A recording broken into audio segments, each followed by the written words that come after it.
So my name is Mariah. I am 25 years old. I originally grew up in Indio, California. I now live in Coachella, so not that far. Um, I grew up in more of like a Catholic household, but religion wasn't really a big thing in our household. We just kind of knew about God and we would pray to Him, of course, but we wouldn't, go to church every Sunday and stuff like that. But my family's very tight. We're all really close. My mom and my sisters and my brother. Now, we're still pretty close now, thank God. Hi, my name's Andrew Johnson, 24, 25, 26 years old. Grew up in Hemet, California. Grew up in a Christian household. Really lived by as for me and my house, we will serve the Lord. Mm-hmm. Went to church every Sunday, Bible study once a week, then church again Wednesday or Thursday, whatever it may be. I got 3 brothers, 3 sisters, but only 4 of us are living now, 5 of us. So I went to high school at Indio High School, and then I was kind of doing my own thing at that time, and by that I mean not things of the Lord. And that's when I met Andrew. I met Andrew at that was actually, I think, my first job. That was both our first job at Dunkin' Donuts, and I did not think we were gonna date at first, but I guess that's how it always happens. You always think that. And we started dating and we started doing our own thing together, which I knew he was Christian. I knew he grew up in a Christian household, so it was kind of crazy seeing the life he was living. And for me, I feel like it was kind of like, well, it was kind of bound to happen. But we ended up getting together. I got pregnant, before marriage. And then I started having trouble at my house. And so we thought it was best that I move in with him. But his parents, serving the Lord, they said it was best that we got married, before I moved into their house, which was totally understandable.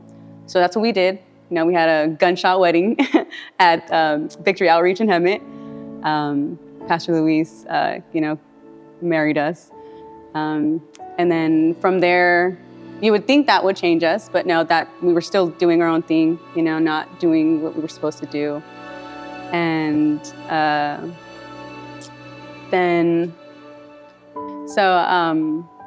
we started having a lot of issues in our marriage, and I want to say that was because we didn't do it right from the start, so we were always arguing about something, things just weren't going right, whether it was financially or mentally, and after I had the baby, I feel like I struggled more mentally.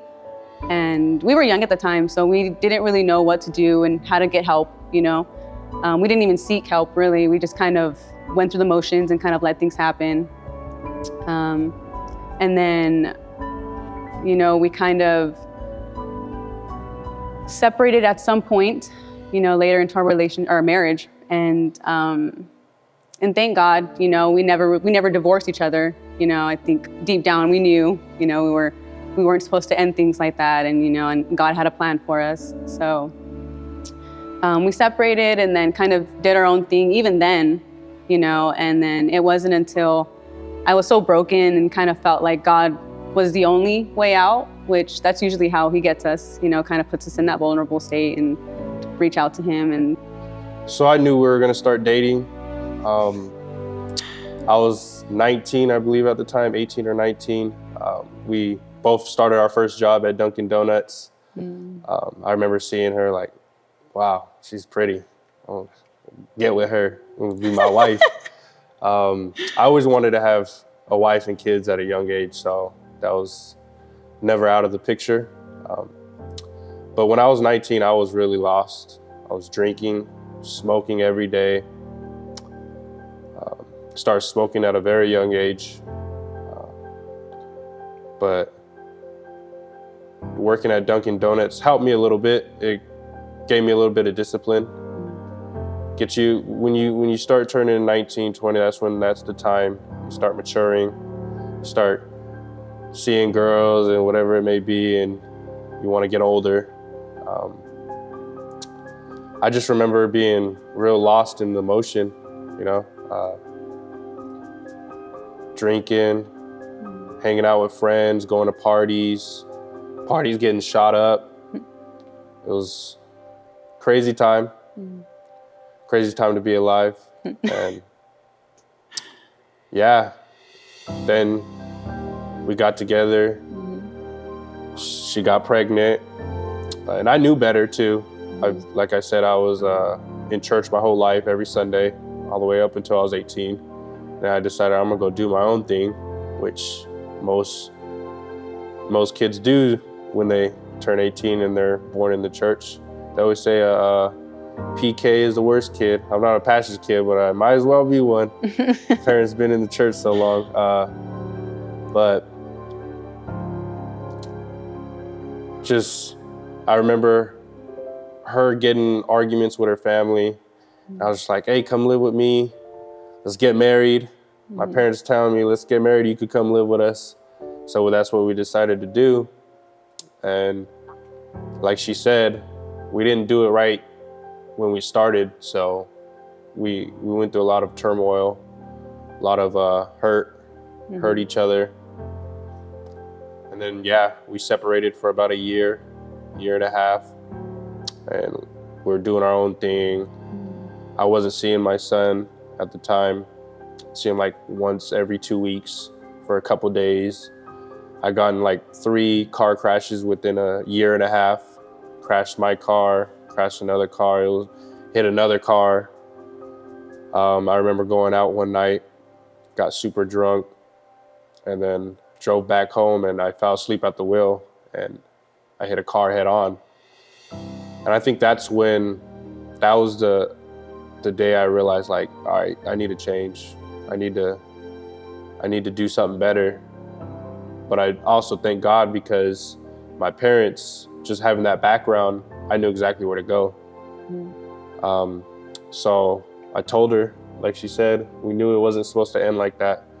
So I told her, hey, if we're gonna do this and if we're gonna get back together, let's do it right. Let's go to church. I know exactly what church to go to. I know exactly who to go see. And that's what we did. And we haven't looked back since. So since then, getting into church and, being saved, our lives have not been the same in the best way. We went to winter retreat. That's what saved us. And I've heard that from a few people, actually, that, having an experience like that, like going to winter retreat or whatever event they have at that time, that's usually what, you go there and you have an experience, you have an encounter with God, and it saves you. And to be honest, I didn't think it would, save me or do what it did for me, But thankfully, we actually stopped at his mom's house and to drop off the kids. And then his dad told us, like, hey, when you guys go, make sure you go with an open heart, make sure you go ready to accept. And I'm glad he told me that, because I wouldn't have went, I would have just went with the intention of like, okay, God's gonna do the work, God's gonna do it all for me. And so I went with an open heart, I went like telling God, like, God, I want to get saved, I want some change, so I'm gonna go to this and I hope, that something does happen, something changes in my heart. And so we went, and the first night I, went up to the altar, I cried and I sang, and I felt, God touch me and just, save me at that time. And ever since then, it's been so good. We don't, I'm not going to say we haven't argued or haven't had any marriage problems. Obviously we do, that's normal, but we know now how to handle it. We know to put Christ first, to put him in the center of everything, and everything else will follow, everything else will just fall into place as it should. And so life's just been a lot better, since we accepted God, into our family. And even with the kids, when we're struggling and, you know, being a parent and stuff, and when we're not knowing what to do, we know to just turn to him first. You know, we open up our Bibles, you know, we do a little Bible study. We, you know, reach out to, you know, our leaders, you know, Abraham, Danielle, you know, we'll reach out to them and they help us, you know, so it just feels good to have more of a family, you know, not just our immediate family, like our mom and dad and sisters. It's to have a church family, you know, to reach out to. And so it, you know, that feels good. I mean, right? Yeah. I remember right before going, I seen a statistic that said 1% of couples get divorced if they pray together at least once a day. Yeah. And I remember thinking like, wow, the key is just God, you know? The key is just both of us aim towards God and we'll meet at the top. Yeah. Yeah. After that, after going to the retreat, I remember stopping all my drugs, all the alcohol. We didn't fight for little things. Yeah. Obviously, like she said, we do argue. That's not, we go through things, but we go through things together now. Yeah, yeah. We don't argue to win the argument, but we argue to be closer. Yeah, yeah. And I'm just so grateful because now I'm with my kids every day. We do have another baby. About to turn 1 years old. Yeah. His name's Mariah. Love little Andrew too, but but God is good. You know, I'm able to look back at where we were and see how far we've come. Yeah. And then obviously just seeing my parents I know where I need to go. Yeah. And where I need to be. And that's in God's hands. Yeah. Yeah, I know the season's about being thankful, but I'm extremely thankful that me and my wife are back together. We're serving the Lord. We're doing what we need to be doing, especially for our kids. It's one of the most beautiful things to know that you and your family are able to serve the Lord, walk with the Lord, and not have to look back over your shoulder. Yeah. What do you think, Mariah? Yeah. What he said, honestly, it's a beautiful thing, you know, to just kind of serve the Lord and to know that everything is in his hands. He's in control, you know, no matter the season, you know, no matter what we're going through. I'm so thankful and grateful for, you know, him, his family, for my family, for the church family. You know, I didn't think we would be here, you know, serving the Lord. I didn't think we'd get to where we're at now, and we're here, and it feels good, you know, and it's all thanks to God. So thank you.